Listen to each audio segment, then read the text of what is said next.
Hello साथियों, कैसे हैं आप सब लोग। आई होप आप लोग अच्छे होंगे और अपनी अपनी पढ़ाई अच्छे से कर रहे होंगे।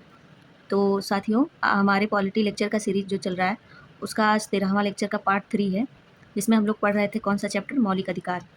साथियों, मौलिक अधिकार चैप्टर बहुत ही विस्तृत और बहुत ही महत्वपूर्ण चैप्टर है।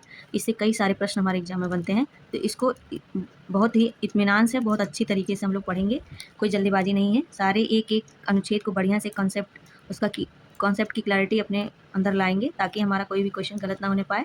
और आपको इस क्लास में इसी तरीके से पढ़ाया जाएगा ताकि आपको याद हो, आपके प्रश्न बने और आपकी समझ अच्छी हो इस टॉपिक को लेकर, और आपको इस कॉन्सेप्ट की क्लैरिटी अच्छे से आ जाए। तो फ्रेंड्स, चलिए शुरू करते हैं।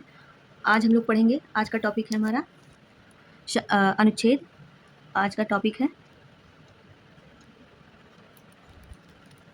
क्लास का ड्यूरेशन आपको पता ही है कितने मिनट का रहेगा, और साथ ही साथ मैंने इंट्रोडक्शन दे दिया है। तो आज का टॉपिक हम लोग पढ़ेंगे अनुच्छेद 19 एक का बी। हम लोग प्रीवियस क्लास में अभिव्यक्ति की स्वतंत्रता अनुच्छेद 19 का ए पढ़ लिए थे, अभिव्यक्ति की स्वतंत्रता। ठीक है, आज हम लोग पढ़ेंगे अनुच्छेद 19 बी। क्या है, इसके बारे में क्या कहा गया है। शांतिपूर्वक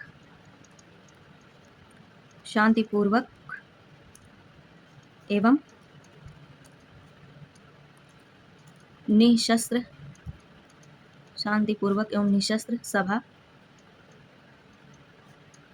सभा करने की स्वतंत्रता।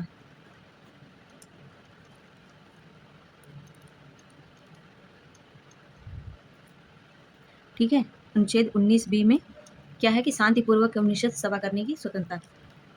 तो चलिए, आप लोग एक बात बताइए मुझे, एक इमेजिनेशन करना है आपको। तो एक इमेजिनेशन क्या है कि कल्पना कीजिए, कल सरकार का एक आदेश जारी करता है कि, आप लोग इमेजिनेशन कीजिए कि सरकार एक आदेश जारी करेगा कि अब भारत में कोई भी व्यक्ति धरना नहीं देगा, कोई रैली नहीं करेगा, कोई प्रदर्शन नहीं करेगा। अगर कोई सड़क पर खड़ा होकर अपनी बात कहेगा तो उसे जेल भेज दिया जाएगा। जैसे कि अभी प्रेजेंट टाइम में देखा जाए कि सोनम वांगचुक जी जंतर मंतर पर धरना दिए हैं ना, अनशन पर बैठे हैं। तो अगर यही आदेश दे दिया जाए तो ऐसा नहीं होगा, इन सारी चीज़ें बंद कर दी जाएंगी, ज़बरदस्ती करके सबको जेल भेज दिया जाएगा, कहीं कोई इकट्ठा नहीं होगा, ना ही कोई अपनी बात रखेगा। ठीक है, और अब बताइए, क्या भारत लोकतांत्रिक देश रहेगा अगर ऐसा सब करा जाए? बिल्कुल नहीं होगा। लोकतंत्र की असली पहचान है कि जनता अपनी बात सरकार तक पहुंचा सके। ठीक है, यही अधिकार हमें 19(1) के बी से मिलता है। जो आज प्रेजेंट टाइम में सोनम वांगचुक जी धरना प्रदर्शन कर रहे हैं, तो उन्हें किस प्रकार की अभी स्वतंत्रता मिली है, किस अनुच्छेद से? आर्टिकल 19 से। हम अपने वर्तमान से चीज़ों को रिलेट कर जब पढ़ते हैं ना, तो हमें हमारी समझ और अच्छी बनती है और हमें याद भी अच्छे तरीके से हो जाता है। ठीक है, तो सोनम वांगचुक जी जो हैं, उन्हें उन्हें मिली है अभिव्यक्ति की स्वतंत्रता तो मिली है, ताकि कि वो अपनी बात रख सकें। उनकी मांग क्या है? वांगचुक जी, सोनम वांगचुक जी, इनका उदाहरण लेकर हम लोग इस टॉपिक को समझेंगे। इनकी मांग जो है, इन्होंने अपनी अभिव्यक्ति की स्वतंत्रता बता दी कि शिक्षा मंत्री का इस्तीफा। इन्होंने कहा अब कहने के लिए उन्हें वहाँ पे धरना प्रदर्शन करना पड़ेगा, सम्मेलन करना पड़ेगा, और सारी चीज़ें, संगोष्ठियाँ करनी पड़ेंगी, लोगों को अपनी बात वहाँ तक मनवाने के लिए उन्होंने अनशन किया है। ठीक है, तो इसलिए उन्हें दूसरी स्वतंत्रता कौन सी मिली? शांतिपूर्वक। उन्होंने ये तो नहीं ना किया कि शस्त्र लेकर, पुलिस बल लेकर, या फिर कुछ और सारी अवैध चीज़ें लेकर वहाँ पे धरना प्रदर्शन कर रहे हैं, लोगों को मार रहे हैं, किसी के जान हानि की कोई चीज़ें नुकसानदेह हो रही है। नहीं, शांतिपूर्वक तरीके से एक टेंट लगाकर अपना धरना प्रदर्शन कर रहे हैं वो। तो इसको यही स्वतंत्रता हमें मिली है। क्या कहा गया है? आप सम्मेलन करिए, संगोष्ठियाँ करिए, ठीक है, बात करिए इकट्ठा होकर सरकार के बारे में, एक दायरे में रहकर सीमित तौर से बात करिए, ये नहीं कि कुछ भी बोलिए। अगर ऐसा भी करेंगे तो उस पर भी कार्रवाई होगी। ये भी मैंने आपको पढ़ा दिया है अगले क्लास में। आप लोग अगर पढ़ेंगे अच्छे से, ध्यान से लेक्चर को सुनेंगे, इत्मीनान से पढ़ेंगे, तो आपको सारी चीज़ें याद हो जाएंगी और समझ में आएंगी। तो कहाँ पे थे हम लोग? तो वो कर रहे हैं, वो इस सारी चीज़ें हो रही हैं, तो उन्हें कौन सी स्वतंत्रता मिली है? उन्हें मिला है शांतिपूर्वक एवं निशस्त्र सभा करने की स्वतंत्रता मिली है, और उन्होंने ये सारी चीज़ों का पालन किया, तो उन्हें ऐसी परमिशन मिल गई है सरकार के द्वारा। ठीक है, तो उन्हें मिला है, कौन सा आर्टिकल के तहत मिला है? 19(1) का बी। ठीक है, ये प्रावधान उनके ऊपर लागू हो रहे हैं। उन्होंने इस आर्टिकल का प्रयोग करके अपनी बात सरकार तक पहुंचाने की कोशिश की है, सोनम वांगचुक जी ने। ठीक है, यहाँ तक समझ में आ गया? कोई डाउट हो तो बताइए। तो चलिए आगे बढ़ते हैं हम लोग। अब हम लोग बात करेंगे, लेकिन आप लोग ये बताइए, क्या इसका मतलब है कि कोई भी व्यक्ति सड़क जाम मतलब कोई भी व्यक्ति सड़क जाम कर दे, हिंसा करे या सरकारी संपत्ति जला दे, बिल्कुल नहीं। आज इसी का पूरा सच हम लोग समझेंगे, ठीक है? इस लेक्चर में इसके बारे में जानेंगे। देखिए इसमें क्या मैंने बातें कही कि कोई भी व्यक्ति सड़क जाम कर दे। सड़क जाम करने वाली घटना आप लोगों ने सुनी थी? पंजाब के कुछ किसान थे जो सड़क जाम किए थे। दिल्ली से हरियाणा के बीच में जो रूट था वो एकदम ट्रैफिक जाम हो गई थी वहाँ पे। ट्रेन भी रोकने का प्रयास किया गया था जब किसान आंदोलन चल रहा था, ठीक है? इस तौर से, है ना? और क्या था? सड़क जाम हिंसा करें, हिंसा मतलब अब वहाँ पे जैसे शाहीन बाग की घटना हुई थी, दिल्ली की शाहीन बाग करके था एक, वहाँ की एक घटना हुई थी। देखिए हम लोग प्रेजेंट से करंट से रिलेट करके पढ़ेंगे तो अच्छे से तैयार होगा, आपकी समझ और अच्छी होगी, ठीक है? शाहीन बाग की घटना थी, तो वहाँ पे हिंसा की घटना हुई थी, है ना? तो ये हिंसा है, उसको रोका गया था। और साथ ही साथ सरकारी संपत्ति जला देना, जैसे सरकारी बस हो गया, रेलवे हो गई, उसकी पटरियाँ उखाड़ देना, सरकारी बस को जला देना, है ना? और जो सरकारी संपत्तियाँ हैं उसे हानि पहुँचाना, तो ये सब किस दायरे में आएगा? हिंसा के दायरे में आएगा। और ये सब करने के लिए आपको सरकार को जबरन आपके ऊपर कार्रवाई करनी पड़ेगी, आपको रोका जाएगा, ठीक है? इन सब तौर से नहीं करना है, बिल्कुल नहीं, ठीक? ये स्वतंत्रता हमें नहीं मिली है। तो सबसे पहले समझेंगे साथियों कि लोकतंत्र में केवल वोट डालना ही अधिकार नहीं है। अगर सरकार कोई गलत नीति बनाए, है ना? सरकार अगर कोई गलत बिल पास करता है, कोई गलत नीति बनाती है ना? तो उस पर क्या होगा? नीति बनाएगी तो जनता को विरोध करने का अधिकार भी होना चाहिए। तो जनता विरोध करती है, जैसे किसान आंदोलन के उदाहरण ले लेते हैं। पंजाब हरियाणा में जब किसान आंदोलन शुरू हुआ था तो क्या मांगे रखी गई थी कि मंडी की जो चीज़ें हैं वो प्रत्यक्ष रूप से उसका जो एमएसएमई है उसका जो रेट है फिक्स किया जाए, बढ़ाया जाए, है ना? सरकार को ट्रांसपोर्ट की समस्या सरकार नहीं, किसानों को जो लेने ले जाने की समस्या जो आती है, ट्रांसपोर्ट की समस्या आती है, भंडारण की समस्या आती है, उनकी फसल खराब हो जाती है ना? महाराष्ट्र में यहाँ के घटना आपने सुना होगा सोशल मीडिया पे, एक किसान था, उसकी सारी प्याज़ें खराब हो गई थी। उसने मतलब क्रोध में आकर, मतलब गुस्से में आकर सारे प्याज उसने सड़क पर फेंक दिए थे, आप लोगों ने देखा होगा। तो ये सारी चीज़ें की मांग के लिए किसानों ने धरना प्रदर्शन किया, है ना? सरकार ने जो नीति लाई थी कि वो जो बिल पास किया था, वो बिल से संबंधित असहमति थी लोगों में, है ना? तो इसके लिए किसानों ने आंदोलन किया। तो ऐसा अधिकार भी है, कोई भी नीति आएगी अगर जनता को नहीं पसंद होगा, नहीं समझ में आएगा, जैसे कि शिक्षा से संबंधित देख लें हम लोग, शिक्षा में हमारे बहुत ज़्यादा सुधार करने की आवश्यकता है। तो उसकी नीतियों में सुधार हो सके, तो इसलिए भी धरना प्रदर्शन किए जा रहे हैं, अनशन हो रहे हैं, ठीक है? तो इस तरह से चीज़ें होती हैं। इसीलिए संविधान ने हमें अनुच्छेद 19 का बी प्रदान किया, है ना? दी, यह शक्ति हमें दी, संविधान ने दिया, ठीक है? अब अनुच्छेद 19(1) बी क्या कहता है? ये हमें क्या कहता है कि ये हमें बहुत सारी बातें बताता है, जैसे कि भारत का जो प्रत्येक नागरिक होगा, है ना? भारत का प्रत्येक नागरिक वो क्या करेगा? शांतिपूर्वक का उदाहरण ले लें तो अभी हमारे रिसेंट में शांतिपूर्वक तौर से सम्मेलन किए जा रहे हैं। कॉकरोच जनता पार्टी है ना, सीजेपी, ये लोग शांतिपूर्वक तरीके से जंतर मंतर पर वो कर रहे हैं अनशन, है ना? उनके साथ वो हैं सोनम वांगचुक जी, शांतिपूर्वक और बिना हथियार लिए। उन लोगों ने कोई हथियार नहीं लिया है ना? बिना हथियार लिए, और साथ ही साथ सभा कर सकते हैं। इन दो चीज़ों को फॉलो करें और सभा कर सकते हैं, है ना? यानी धरना देना, रैली, जनसभा, प्रदर्शन, विरोध मार्च सब कर सकते हैं, है ना? ये सारी चीज़ें हो सकती हैं। अब याद रखिए साथियों, संविधान ने सभा का अधिकार दिया है, हिंसा का अधिकार नहीं दिया है। हिंसा करने का अधिकार नहीं दिया है हमें। हिंसा नहीं कर सकते, ठीक है? हिंसा नहीं कर सकते हम लोग, ये अधिकार हमें नहीं मिला है। अब मान लीजिए आप लोग, एक ज़िले में सरकार ने किसानों की ज़मीन अधिग्रहित कर ली। अब किसान जिलाधिकारी कार्यालय के बाहर बैठकर शांतिपूर्वक धरना देते हैं, तो क्या यह संवैधानिक है? आप लोग बताइए। हाँ, ये संवैधानिक है, क्योंकि वो लोग शांतिपूर्वक बिना हथियार लिए धरना प्रदर्शन कर रहे हैं, ठीक है? लेकिन यदि वही लोग बसों में आग लगा दें, सरकारी संपत्ति तोड़ दें, पत्थरबाजी करें, जैसे कि किसान आंदोलन हुआ था, रेल पटरी को जाम करने की कोशिश की गई थी, तो सरकार ने जाती की थी, पता नहीं, ये तो हम प्रत्यक्ष तौर से नहीं बोल सकते। तो उस पर बहुत लोग की जाने गई थी वहाँ पे, बहुत लोग की नहीं, मतलब कुछ लोग को हानि हुआ था, ये तो बात पक्की है। तो इस टाइप में, है ना? अगर करेंगे तो संपत्ति को जलाएंगे, पत्थरबाजी करेंगे, तो अब अनुच्छेद 19 उन्हें बचाएगा? नहीं बचाएगा। अनुच्छेद 19 नहीं बचाएगा। कब बचाएगा? जब आप लोग ये दोनों चीज़ें फॉलो करेंगे। सबसे महत्वपूर्ण शब्द है पीसफुल, इसमें सबसे महत्वपूर्ण शब्द है पीसफुल होना। आपका जो भी कार्य हो पीसफुल हो। पीसफुल मतलब सभा पूरी तरह शांतिपूर्ण तरीके से होनी चाहिए। और दूसरा शब्द है विदाउट आर्म्स। दूसरा है विदाउट आर्म्स, विदाउट आर्म्स, ठीक है। विदाउट आर्म्स में क्या है कि मतलब हथियार लेकर सभा नहीं कर सकते, है ना। अभी मैंने आपको बताया कि हथियार लेकर सभा करना अलाउ नहीं है। और साथ ही साथ आप लोग एक बात और बताइए कि अगर 500 लोग तलवार लेकर रैली निकालें तो क्या वह अनुच्छेद 19(1)(b) के अंतर्गत संरक्षित होगी? नहीं होगी, बिल्कुल नहीं होगा। अभी मैंने आपको बताया इसका रीजनेबल रिस्ट्रिक्शन है। अब सबसे महत्वपूर्ण कॉन्सेप्ट क्या है कि सरकार हर सभा की अनुमति देगी।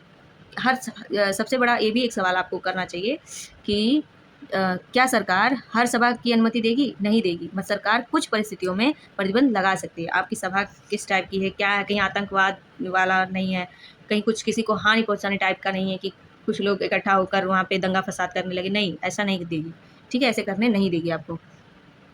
किन आधारों पर है ये सारी चीज़ें, किन आधारों पर है कि हाँ कुछ चीज़ों पर प्रतिबंध लगाएगी? सरकार की संप्रभुता एवं अखंड, जैसे किन आधारों पर है? अगर आप लोग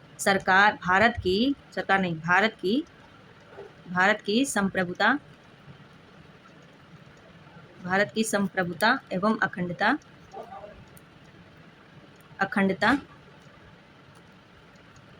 अखंडता को आप लोग नष्ट करेंगे, उसे हानि पहुंचाएंगे, ये सारी चीज़ों में बाधा डालेंगे, नहीं बनाए रखेंगे, तो इस पर भी सरकार आपके सम्मेलन को, आपके संगोष्ठी को, रैली को प्रतिबंधित कर सकती है। और क्या है, सार्वजनिक व्यवस्था में बाधा ना डालें। जो सार्वजनिक चीज़ें हैं, जो रोज़मर्रा की चीज़ें हैं, अगर उनमें आप लोग बाधा डालेंगे, चाहे वो रैली के माध्यम से, चाहे प्रदर्शन के माध्यम से, एनीवे, तो आपको सरकार ऐसा करने नहीं देगी, ठीक है। अब एग्जाम्पल के तौर से देखेंगे तो यदि दो समुदाय के बीच तनाव है और पुलिस को लगता है कि सभा में दंगा हो सकता है तो सरकार अनुमति रोक सकती है, ठीक है। आप लोग दो समुदाय हैं, है ना, दो रिलीजन हैं, आप लोग सभा संगोष्ठी करने जा रहे हैं और सरकार को और पुलिस को लग रहा है, वहाँ के स्थानीय पुलिस को, है ना, लग रहा है कि आप लोग कुछ करेंगे ऐसा कि जो अनहित होगा, हिंसा भड़केगी, है ना, तो वहाँ का लॉ एंड ऑर्डर मेंटेन करने के लिए सरकार आपको ऐसा करने नहीं देगी, भले ही आपको अनुच्छेद 19(1) का भी मिला हुआ है। तो अब आपको अभी मैंने बताया कि उचित प्रतिबंध लगा सकती है, ये देखकर कि आपकी सभा कैसी है, क्या हो सकता है इसके रिलेटेड, ये सारी चीज़ें हैं। अब साथियों, अधिकार और जिम्मेदारी साथ साथ तो चलते ही हैं, लेकिन लोकतंत्र में स्वतंत्रता है, लेकिन अनुशासन भी उतना ही आवश्यक है। क्या है? अनुशासन बहुत आवश्यक है, ठीक है। और क्या धारा 114, 144 लग सकता है? अगर ये सारी चीज़ें होंगी तो धारा 144 लगेगा, धारा 144 लग सकती है, ऐसा होगा? तो आप लोग बताइए, क्या धारा 144 लग सकती है ऐसी परिस्थिति में? हाँ, लग सकती है। अगर आपकी चीज़ें असंवैधानिक होगी, हिंसापूर्ण होगी, तो धारा 144 सरकार लगा सकती है। यदि शांतिपूर्वक सार्वजनिक शांति भंग होने की आशंका हो, तो प्रशासन जो है सीआरपीसी या फिर बीएनएसएस के प्रावधानों के अनुसार, सीआरपीसी या फिर बीएनएसएस के प्रावधानों के अनुसार प्रतिबंधात्मक आदेश जारी कर सकता है, ठीक है। सरकार ऐसा कर सकता है। तो अब इस पर इम्पॉर्टेंट केस बने हैं संविधान में, जो उच्च न्यायालय में, उस पर हम लोग चर्चा करेंगे। जैसे, एक मिनट, इम्पॉर्टेंट केस कौन कौन से हैं इस पर बात कर लेंगे हम लोग। है एक केस है हेमंत लाल और versus commissioner of police, Hemant Lal Shah versus commissioner of police, एक केस था, समझने का प्रयास करेंगे। हेमंत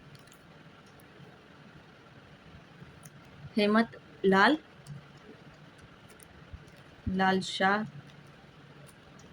वर्सेस कमिश्नर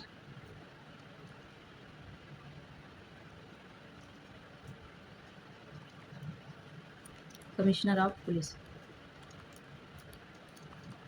1973 में, ठीक, ये केस बना। इसमें तथ्य क्या था कि सरकार ने सार्वजनिक स्थान पर सभा करने पर पूर्ण प्रतिबंध लगा दिया। तो सुप्रीम कोर्ट ने कहा कि सरकार जो है पूर्ण प्रतिबंध नहीं लगा सकती, लेकिन उचित रेगुलेशन कर सकती है। क्या कर सकती है सरकार? पूर्ण रूप से प्रतिबंधित नहीं कर सकती। इस केस से यह निर्णय लिया उच्चतम न्यायालय ने कि आप पूर्ण प्रतिबंध नहीं लगा सकते, लेकिन उचित रेगुलेशन कर सकते हैं। उचित रेगुलेशन कर सकते हैं, ठीक है। ये बातें कही गई। अब दूसरा केस इस पे था, एक मिनट, दूसरा केस था रामलीला मंदिर केस। रामलीला मंदिर केस था। इस केस में Hemant Lal Shah versus commissioner of police 1973 वाले केस में क्या था कि सरकार ने प्रयास किया 1973 में कि ये जो सम्मेलन है, प्रदर्शन है, इस पर पूर्ण प्रतिबंध लगा दूं, लेकिन ये मामला कोर्ट में गया तो उच्चतम न्यायालय ने कहा कि हाँ, आप लोग पूर्ण रूप से पूर्ण प्रतिबंधित नहीं कर सकते। क्या नहीं कर सकते? पूर्ण प्रतिबंध नहीं लगा सकते, पूर्ण प्रतिबंध नहीं लगा सकते, लेकिन उचित रेगुलेशन कर सकते हैं उस सम्मेलन में। जो लगे कि हाँ, ये हार्मफुल नहीं हो सकता है, उसे आप हटवा सकते हैं। अब दूसरा केस क्या था इस पे भी बात करते हैं। रामलीला मंदिर केस था। क्या था? रामलीला मंदिर, रामलीला मंदिर नहीं, रामलीला मैदान केस। एक मिनट, ये गलत मैंने बोला भी और लिखा भी है, इसको इरेज कर देते हैं। रामलीला मैदान केस, -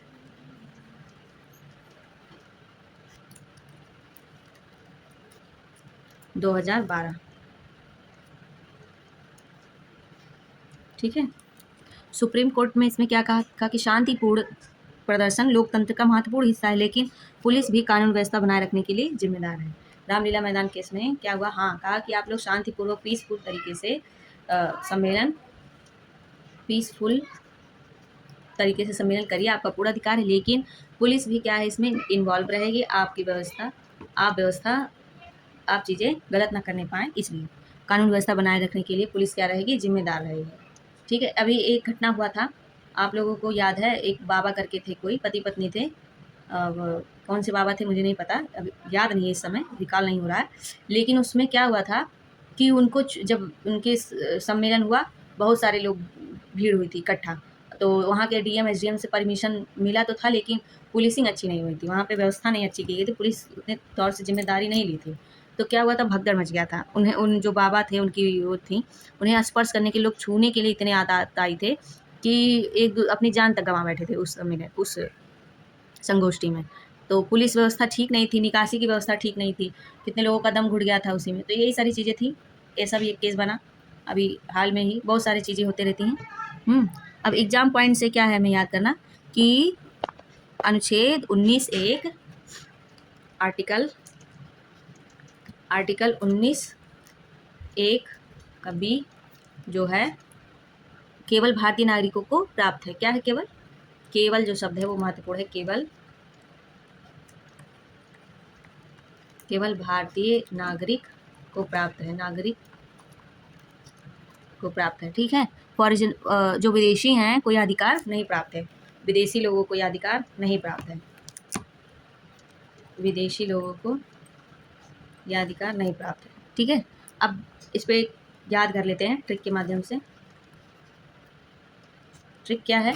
बी बराबर बैठक प्रोटेस्ट, बी से, ये जो वाला बी है, इससे मैंने ट्रिक बनाया कि बी बराबर बैठकर प्रोटेस्ट कर लो, ठीक है। एक मिनट, बैठकर प्रोटेस्ट कर सकते हैं, ठीक है। अब 19 तो ऐसे लिख लो, 19(1) बी बराबर बैठकर शांतिपूर्ण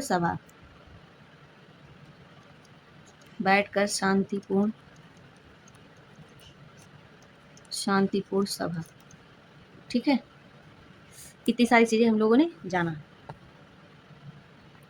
अब आगे बात करेंगे, कुछ इस पे PYQ संबंधित प्रश्न कर लेते हैं। प्रश्न मैं बोल रही हूँ, आप लोग सुनिए। क्वेश्चन 1 है कि शांतिपूर्ण एवं निःशस्त्र सभा करने का अधिकार किस अनुच्छेद में है? अनुच्छेद 19(1) बी में, अनुच्छेद 19(1) का बी में, ठीक है। और है अगला, यह अधिकार किससे, एक मिनट, इसी से रिलेटेड मैंने बनाया कि यह अधिकार किसे प्राप्त है। तो यह अधिकार किसे प्राप्त है? केवल और केवल भारतीय नागरिक को, ठीक है। और है सरकार सभा पर प्रतिबंध लगा सकती है। PYQ नहीं था ये MCQs मैंने बनाया था इस टॉपिक पे, वो मैं आपसे डिस्कस कर रही हूँ। क्या है? सरकार सरकार सभा पर प्रतिबंध लगा सकती है, तो कब लगा सकती है, कैसे कैसे पब्लिक ऑर्डर से, है ना, राज्य की सुरक्षा से, या भारत की अखंडता या उपरोक्त सभी जहाँ लागू संवैधानिक प्रतिबंध हो तो हाँ लगा सकती है। उचित जहाँ उसे लगेगा वो प्रतिबंध आप पर लगा सकती है। और है तलवार लेकर रैली निकालना क्या अनुच्छेद 19(1)(b) के तहत अंतर्गत संरक्षित है, नहीं संरक्षित है। ठीक है, ये सारी चीज़ें हम लोग जान लिए। अब आज आप अभी तक हमने क्या सीखा कि लोकतंत्र में जनता अपनी आवाज़ शांतिपूर्ण तरीके से कैसे उठा सकती है। ठीक है, लेकिन क्या केवल सभा करना ही काफ़ी है? अगर लोग मिलकर एक संगठन, यूनियन या राजनीतिक दल बनाना चाहें, जैसे एक संगठन बना नहीं, CJP, कॉकरोच जनता पार्टी, CJP है, एक मिनट इसको काट दो, CJP, कॉकरोच जनता पार्टी। तो एक संगठन, यूनियन या राजनीतिक दल बनाना चाहे तो क्या संविधान इसकी अनुमति देता है? अब इसके बाद वाले जो टॉपिक में हम लोग पढ़ेंगे कि 19(1)(1) का C में संघ या संगठन बनाने की स्वतंत्रता से जुड़े जितने भी प्रश्न होंगे और कॉन्सेप्ट की क्लैरिटी होगी, ये सारी चीज़ें हम लोग आगे वाले टॉपिक में पढ़ेंगे। तो ये सारी चीज़ें आपको क्लियर हो जाएंगी। अब चलिए बात करते हैं अब अगले टॉपिक के अनुच्छेद। टॉपिक है अनुच्छेद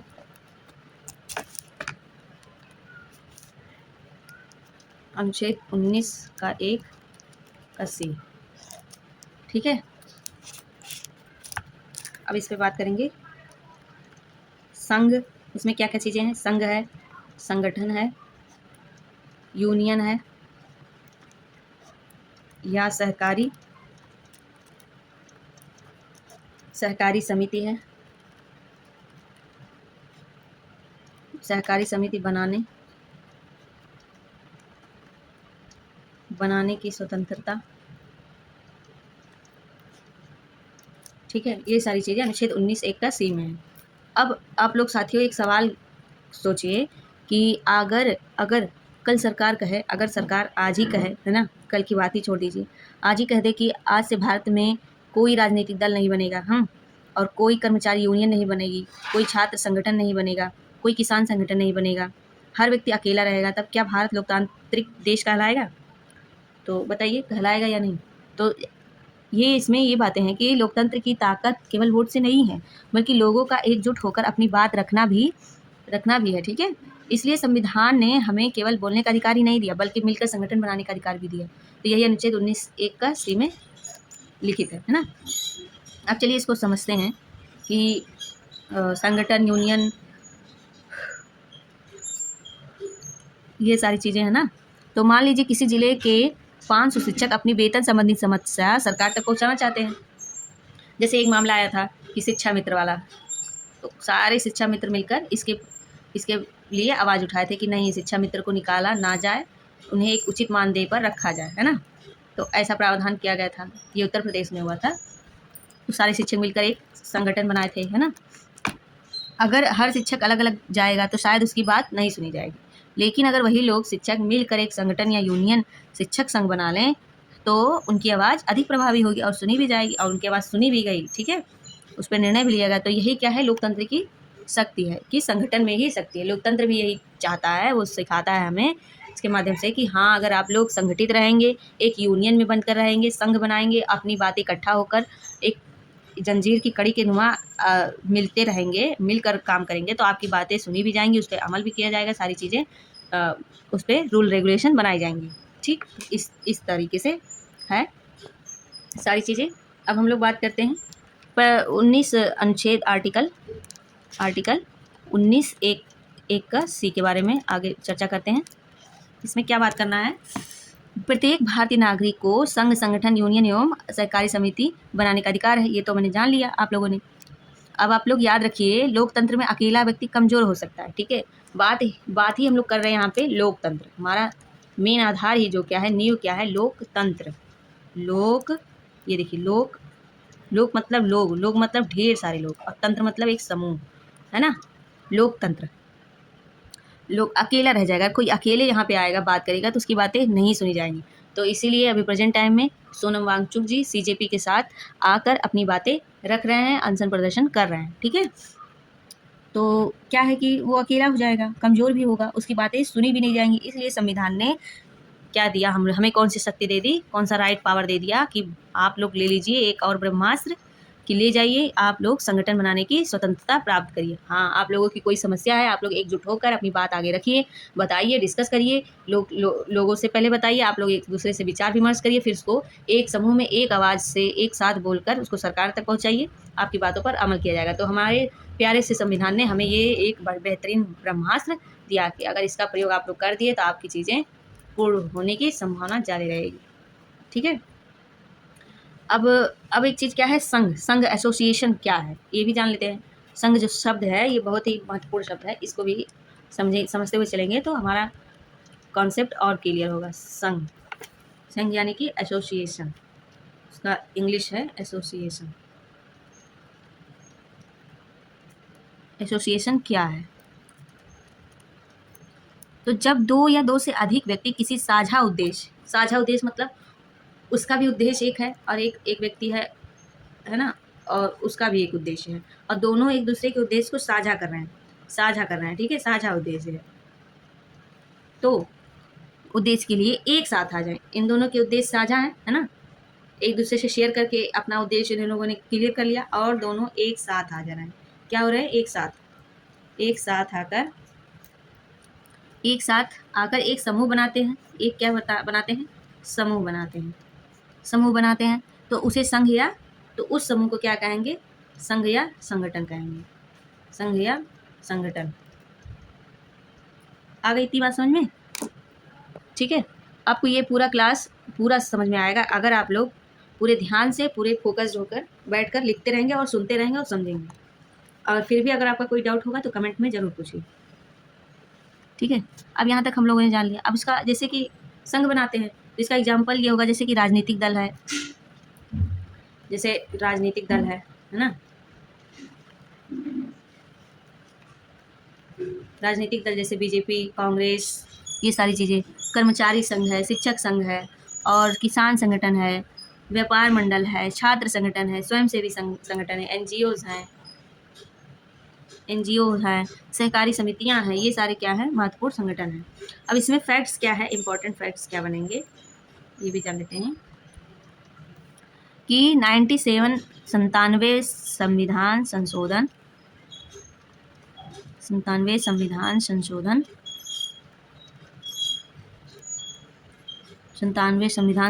2011 के बाद सहकारी समितियां जो थीं, सहकारी समितियां कोऑपरेटिव सोसाइटीज़ जो थीं भी अनुच्छेद 19(1)(c) में जोड़ दिया गया। समितियों को भी आर्टिकल 19(1)(c) में जोड़ा गया। ये एक फैक्ट है। ठीक है, सरकारी समितियों को 2011 के बाद जोड़ा गया। तो यह तथ्य अक्सर जो है हमारे पेपर्स में, एग्जाम में पूछे जाते हैं। तो यह अधिकार असीमित है या फिर सीमित है, इस पर भी बात करेंगे। तो क्या यह अधिकार असीमित है? नहीं, असीमित नहीं है, ये भी अधिकार सीमित है। तो हर मौलिक अधिकार की तरह इस अधिकार पर भी युक्तियुक्त यानी कि रीजनेबल माने उचित जो है प्रतिबंध इस पे भी लगाए जा सकते हैं। सरकार जो है किन आधारों पर प्रतिबंध लगा सकती है? तो सरकार किन आधार पर लगाएगी? जैसे कि अगर आप लोग, चलिए मैं लिख देती हूँ यहाँ पे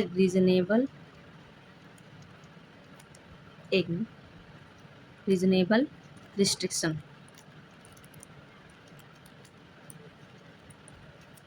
रीजनेबल रिस्ट्रिक्शन कौन कौन से लगा सकती है सरकार? भारत की संप्रभुता एवं अखंडता, वही चीज़ अगर आप लोग इससे छेड़खानी करेंगे तो आपको बख्शा नहीं जाएगा। भारत की संप्रभुता एवं अखंडता।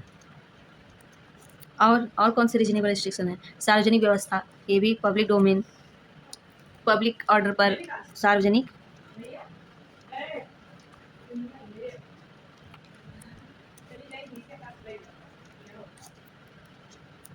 सदाचार, मोरालिटी, इस पर भी।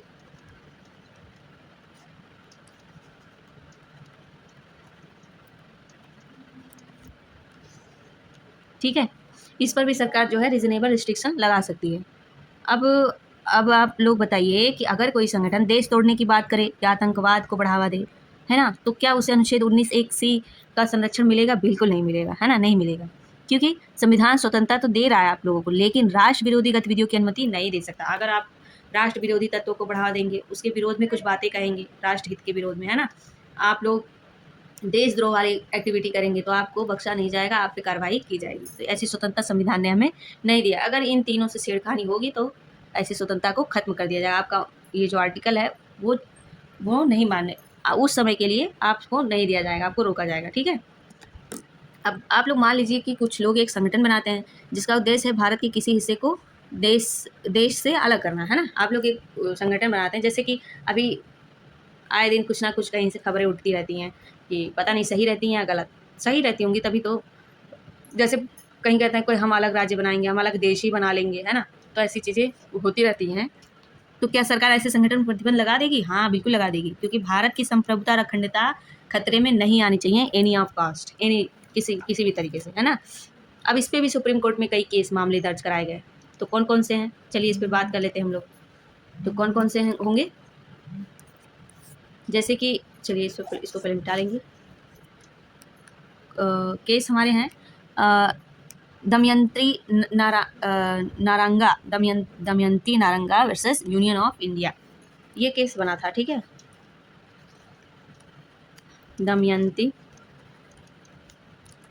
Damayanti Naranga versus Union of India, ठीक है, 1971 ये केस था। अब इस मामले में क्या था कि दमयंती जी का जो केस था उसमें बहुत सारी चीज़ें थी, जैसे कि ये जो आर्टिकल 19(1) का C जो हम लोग पढ़ रहे हैं उससे रिलेटेड बहुत सारी बातें थी इसमें, जैसे कि अगर देशद्रोह के बारे में बात करेंगे, है ना, और सारी तत्वों को जो हिंसा से रिलेटेड है बढ़ावा देंगे तो आपकी ये सारी चीज़ें रोक दी जाएंगी, सुप्रीम कोर्ट ने कहा। सरकार ने जो इस पर एक साहित्यिक संस्था थी, ये जो थी ना, कि सदस्यता और संरचना बदलने का प्रयास किया था इस पर। दमयंती नारंगा जो वर्सेस यूनियन ऑफ इंडिया था 1977 में, इसमें सरकार ने एक साहित्यिक संस्था की सदस्यता और संरचना बदलने का प्रयास किया। तो सुप्रीम कोर्ट का निर्णय क्या हुआ कि संगठन बनाने का अधिकार केवल संगठन बनाने तक सीमित नहीं है, बल्कि उसे अपनी इच्छा के अनुसार चलाने का अधिकार भी इसमें शामिल है। अगर आपने एक साहित्यिक संस्था थी, है ना, इनकी अगर बना ली है तो उसको अपनी इच्छा के अनुसार आप एग्जीक्यूट कर सकते हैं, ऐसा कोई उस पर रोक नहीं लगाया। ठीक है, ये इस टाइप में ये केस था। क्या था इस केस में कि संगठन लिख देते हैं ताकि आपको अच्छे से समझ आ जाए। संगठन बनाने का अधिकार, जो मेरा पूरा लेक्चर शुरू से पढ़ रहा होगा उसे पता होगा कि क्या कैसे क्या सारी चीज़ें चलती हैं यहाँ पे। तो आप लोग शुरू से देखेंगे तो आपको और क्लैरिटी आएगी। संगठन बनाने तक सीमित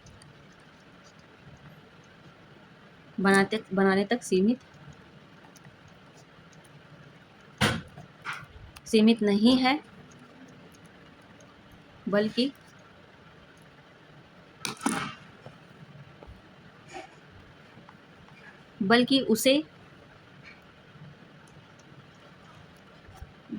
उसे अपनी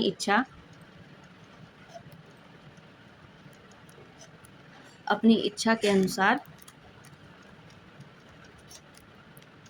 चलाने का अधिकार भी इसमें शामिल है।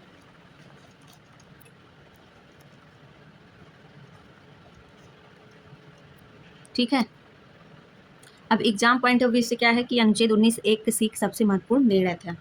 अब दूसरा महत्वपूर्ण निर्णय all India bank employees association case 1962। इसमें क्या था, इतना जरूरी नहीं है ये। सुप्रीम कोर्ट ने कहा कि संघ बनाने का अधिकार मौलिक अधिकार है, लेकिन हड़ताल, राइट टू स्ट्राइक करना मौलिक अधिकार नहीं है। ठीक है, ये भी प्रश्न पूछा जाता है कि लिख देते हैं ये चीज़ें। संघ तो बना सकते हैं, सम्मेलन कर सकते हैं, लेकिन आप हड़ताल यानी कि right to strike, right to strike,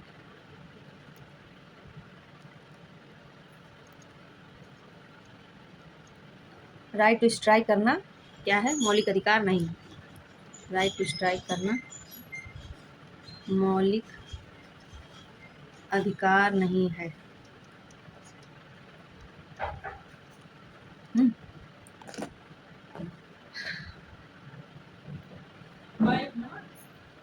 मौलिक अधिकार नहीं है, तो इस पे हम लोग एक वो बना लेते हैं,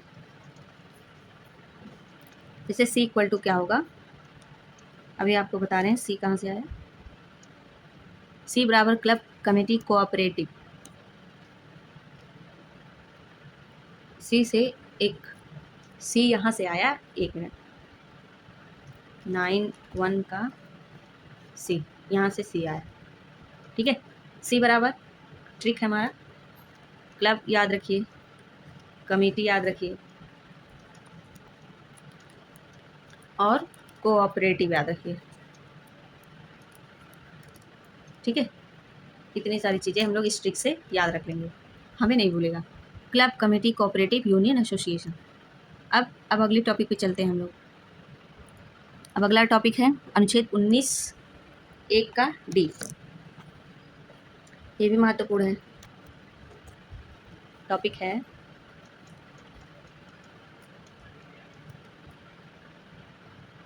टॉपिक हमारा है अनुच्छेद 19(1) का डी।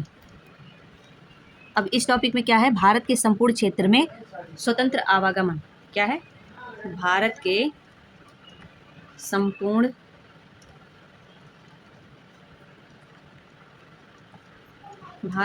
क्षेत्र में स्वतंत्र आवागमन। जैसे कि आप लोग इस पे एक इमेजिनेशन कर सकते हैं, सोच सकते हैं कि आप उत्तर प्रदेश से हैं, है ना, और आपका सपना है कि एक दिन आप केदारनाथ जाएं और गोवा घूमें, राजस्थान का किला देखें, कन्याकुमारी का सूर्योदय देखें, है ना, लेकिन अचानक सरकार कह दे कि आप अपने राज्य से बाहर नहीं जा सकते, तो सोचिए क्या आप सचमुच स्वतंत्र नागरिक कहलाएंगे? बताइए।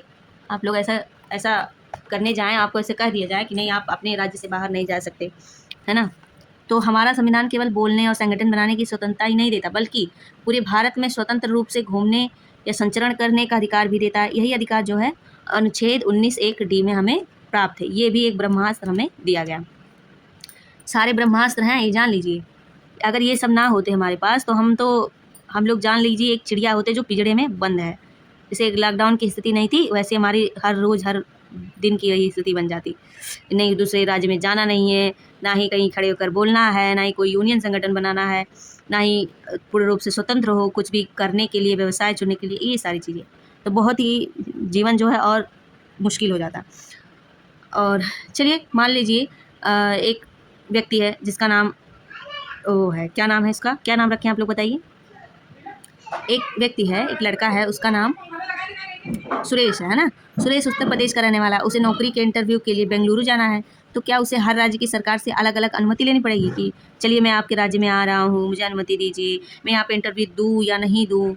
ऐसे बहुत सारे बच्चे हैं जो यहाँ हैं तो यूपी से हैं, तो वो उत्तर प्रदेश से, लेकिन वो जाके महाराष्ट्र में पढ़ते हैं, वो महाराष्ट्र डिग्रियाँ हासिल करते हैं, वो जाके तमिलनाडु में पढ़ते हैं, है ना, वहाँ से डिग्री हासिल करते हैं, वहाँ के DM SDM, वहाँ पे ऐसा कोई रोक नहीं है।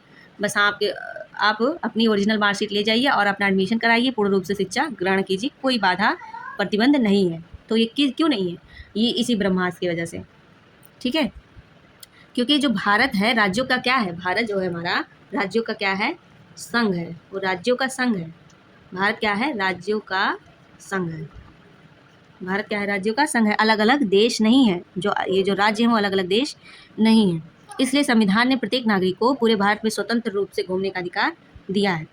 अब जो प्रत्येक भारतीय नागरिक को भारत के संपूर्ण क्षेत्र में स्वतंत्र रूप से आवागमन करने का अधिकार मिला है हमें, ठीक है।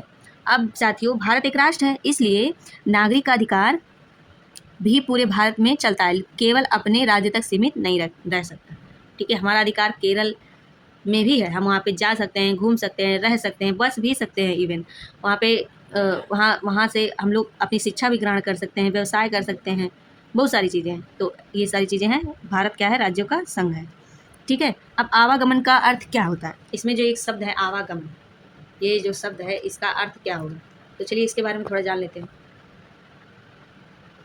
आवागमन क्या है, आवागमन, आवागमन का अर्थ क्या है, आवागमन का अर्थ है कि एक राज्य से दूसरे राज्य जाना, एक राज्य से दूसरे राज्य में जाना, ठीक। और क्या है, किसी भी शहर, गांव या जिले में जाना और पर्यटन करना, है ना, घूमना टहलना, रिश्तेदारों से मिलना, नौकरी या पढ़ाई के लिए यात्रा करना, ये सारी चीज़ें हैं। तो ये अधिकार केवल भारतीय नागरिकों को ही प्राप्त है, ठीक है। ये अधिकार केवल भारतीय नागरिक ही, इंडियन सिटीजन को ही प्राप्त है। विदेशी नागरिक इस अधिकार का दावा मौलिक अधिकार के रूप में नहीं कर सकते। हाँ, वो घूमने के इंटेंशन से आए हैं, एक पर्यटक के रूप में आए हैं तो वो कर सकते हैं, लेकिन एक मौलिक अधिकार के रूप से दावा नहीं कर सकते। अब क्या है, अगर नेपाल का कोई नागरिक भारत में कहीं भी घूमना चाहता है तो क्या वह अनुच्छेद 19(1)(d) का दावा कर सकता है, नहीं कर सकता, है ना। तो क्या यह अधिकार पूर्ण है, एब्सोल्यूट है, तो नहीं, पूर्ण नहीं है, बिल्कुल नहीं, क्योंकि हर मौलिक अधिकार की तरह इस पर भी युक्ति प्रतिबंध, रीजनेबल रिस्ट्रिक्शन लगाए गए हैं। अब कौन से रीजनेबल रिस्ट्रिक्शन है, चलिए इसके बारे में बात करते हैं। कौन से रीजनेबल रिस्ट्रिक्शन है इस पर, रीजनेबल रिस्ट्रिक्शन, ये सारी चीज़ें जानेंगे आप लोग, टॉपिक कंसेप्ट क्लियर होगा, कॉन्सेप्ट की क्लैरिटी आएगी, और एग्ज़ाम में जब कहीं कथन वाला प्रश्न आ गया, क्रोनोलॉजी वाला प्रश्न आ गया, है ना, ऑर्डर में सेट करने के लिए आ गया, तो आप लोग आसानी से उस क्वेश्चन को हैंडल कर पाएंगे। तो रीजनेबल रिस्ट्रिक्शन में अनुच्छेद 19 का जो 5 है, आर्टिकल 19(5) का 5, सरकार निम्न आधारों पर प्रतिबंध लगाती है, किसी कौन कौन से, पहला है, इसको जानना जरूरी है, सामान्य जनता के हित में, सामान्य जनता के हित में, इंटरेस्ट ऑफ जनरल पब्लिक, और अनुसूचित जातियों के हितों की रक्षा के लिए है। दूसरा अनुसूचित, आप देखिए इस पर एक बात आया है, एक चीज़ मुझे याद आ रहा है कि जैसे अगर आप लोग मान लीजिए जा रहे हैं कहाँ पे, झारखंड जा रहे हैं, है ना, झारखंड गए आप लोग, नहीं झारखंड, हाँ झारखंड ही ले लीजिए, वहाँ गए। अब वहाँ पे आप लोग, वहाँ के अनुसूचित जनजाति लोग हैं, जो शेड्यूल्ड ट्राइब्स हैं, वहाँ पे आपको बहुत वहाँ की चीज़ें पसंद आ गई, वहाँ का वातावरण पसंद आ गया, रहन सहन, खान पान आदि चीज़ें पसंद आ गई, है ना। तो आप लोग वहाँ जाके उनके एरिए में, उनके चीज़ों में हस्तक्षेप करने लगेंगे, बसने का इरादा, जबरन, मतलब ऐसी कुछ एक्टिविटी करेंगे जो उनके अधिकारों को हानि पहुँचती हो, अनहित हो उनके लिए। तो ऐसा करने के लिए सरकार जो है प्रतिबद्ध है, वो उनके हितों की रक्षा करेगी, ठीक है। आपको इतनी मनमानी करने की छूट नहीं है, हितों की क्या है, रक्षा की जाएगी, हितों की रक्षा के लिए, ठीक। अब इस पे एक एग्जांपल हम लोग देखते हैं, एक मिनट, ये क्या हो रहा है, जैसे कि मान लीजिए अगर किसी जंगल में एक दुर्लभ जनजाति रहती है, यदि सभी लोगों को, जैसे कि एक आसान सा उदाहरण, प्रत्यक्ष उदाहरण ले लीजिए, नागालैंड का, नागालैंड। अब आप नागालैंड जा रहे हैं, कह रहे ना हम वहीं जाएंगे, वहीं पे बसेंगे, वहीं पे एक अनुसंधान करेंगे, और सारी चीज़ें करेंगे, वहीं पे एक विला बनाएंगे, बहुत सारी चीज़ें। तो नहीं, ऐसा नहीं है, आप जाके ज़बरदस्ती वहाँ पे दुर्लभ जनजातियाँ रहती नागालैंड में, है ना, तो बिना रोक टोक वहाँ जाने दिया जाए तो उनकी संस्कृति और जीवन को प्रभावित आप लोग कर सकते हैं, उनके निजी मामलों में हस्तक्षेप भी कर सकते हैं, वो कैसे रह रहे हैं, पहनने खाने का ढंग इत्यादि चीज़ों पे आप प्रतिबंध लगाने की कोशिश करेंगे, रिस्ट्रिक्शन लगाएंगे, उन्हें सिखाएंगे नहीं। तो इसलिए सरकार जो है वहाँ प्रवेश सीमित कर सकती है, आपका दायरा जो है सीमित कर सकती है, ठीक। और एक चीज़ से समझ लेते हैं इसको, यदि किसी क्षेत्र में महामारी फैल जाए या गंभीर प्राकृतिक आपदा आ जाए, है ना, तो लोगों की सुरक्षा के लिए स्थायी रूप से आवागमन पर प्रतिबंध लगाया जा सकता है। इसका एक जीता जागता उदाहरण है कोविड-19, जो हमें आजीवन याद रहेगा, जब तक हम इस पृथ्वी पे हैं तब तक ये हमें याद रहेगा। ये ऐसी महामारी थी, ऐसी एक विपदा आई थी कि जो क्या ही इस पर कहा जाए, बहुत ही दर्दनाक था, है ना, बहुत परिवारों के लिए ये एक काल की तरह आया था, ठीक। तो इसमें भी वही रिस्ट्रिक्शन लगे थे ना, कि अगर एक राज्य में हो तो वहीं पे रहो, दूसरे राज्य में ना जाओ, प्रवासी श्रमिकों को रोका जा रहा था कि ना जाइए आइए, अगर आप लोग आवागमन ऐसे करेंगे मुंबई से दिल्ली, या फिर मुंबई से दिल्ली से आप अपने गाँव जा रहे हैं, तो वहाँ पे महामारी फैलने की आशंका मतलब संभावना बढ़ जाएगी।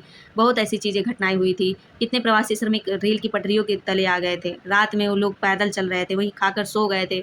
बहुत दर्दनाक घटना थी, बहुत दर्दनाक महामारी आई थी, काल बनकर हमारे देश सभी के लिए आया था, पूरे पूरे विश्व पे ये विश्व संकट बन के आया था। तो इस टाइप की चीज़ों पे सरकार जो है प्रतिबंध लगा सकती है ना। अब स्वतंत्रता का अर्थ जो है मनमानी नहीं है ना, ये भी हमने जान लिया। जब व्यक्तिगत स्वतंत्रता और समाज के व्यापक हित में टकराव हो तो संविधान जो है हमारा समाज के हित को भी महत्व देता है कि समाज के हित के लिए क्या चीज़ें उचित हो सकती हैं, इसको भी महत्व दिया जाएगा, है ना।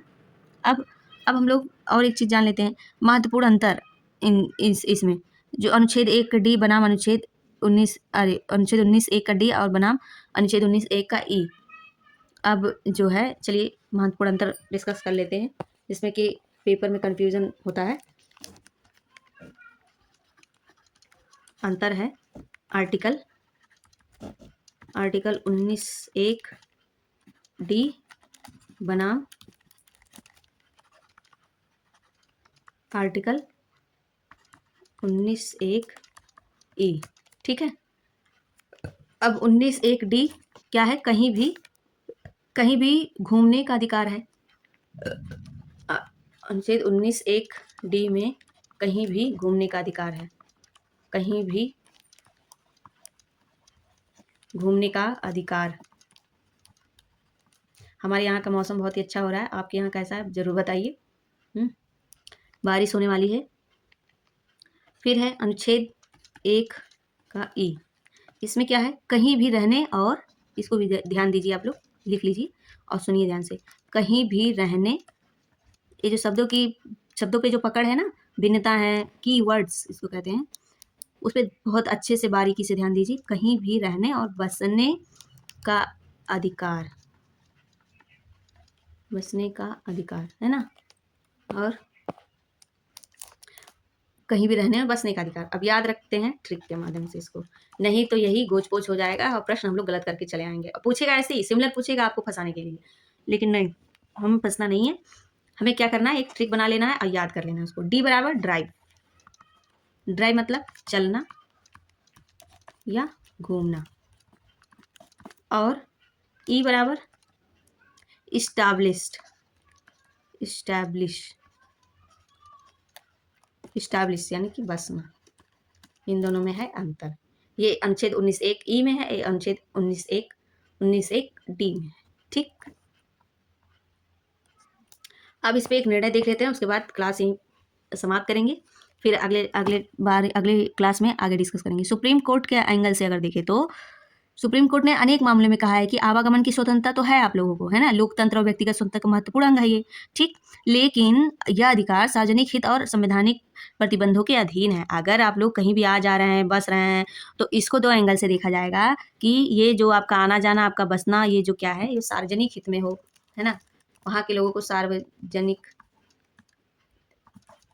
हित में हो, है ना, और साथ ही और क्या हो, सार्वजनिक हित में हो, और वहाँ की जो है व्यक्तिगत स्वतंत्रता आड़े ना आने पाए, है ना, संवैधानिक, वहाँ के लोगों की व्यक्तिगत स्वतंत्रता को प्रतिबंध ना लगे, मैंने प्रतिबंध नहीं, इसका मतलब कि उनके निजी चीज़ों में दखल ना हो आपके वहाँ पे आपके जाने से। तो इन सब चीज़ों को देखते हुए कोर्ट ने कहा कि इस पर संवैधानिक प्रतिबंध लगाया जा सकता है ना। अब यहाँ पे आप लोग ये सारी चीज़ें समझ गए। अब हम लोग क्लास यहीं पे करते हैं एंड, क्योंकि अगले लेक्चर में हम लोग आगे की चीज़ें पढ़ेंगे। तो ये पूरा वीडियो लेक्चर कैसा लगा आपको, पूरा आज की क्लास कैसी लगी, ये ज़रूर बताइएगा। और आपको आज की क्लास बिल्कुल समझ में आ गई अगर आप लोग पूरे ध्यान से, एकाग्रता से, बिना वीडियो स्किप किए देखेंगे तो ज़रूर समझ में आएगा, और आपके पेपर में क्वेश्चन ज़्यादा से ज़्यादा सही होने की पूरी संभावना रहेगी। आप लोग यकीन मानिए, जितने भी अपकमिंग एग्जाम हैं, जैसे UPSI हो गया, UPPCS भी हो गया, और साथ ही साथ 1 डे एग्जाम UPSSC हो गया, इन सारी चीज़ों से, इस सब्जेक्ट से, जितने भी प्रश्न आएंगे पॉलिटी सब्जेक्ट से, एक भी सिंगल क्वेश्चन आपका गलत नहीं होगा। आप लोग बस पढ़ते रहिए, समझते रहिए और मेरे साथ रहिए, मेरा साथ दीजिए, ठीक है। तब तक के लिए धन्यवाद।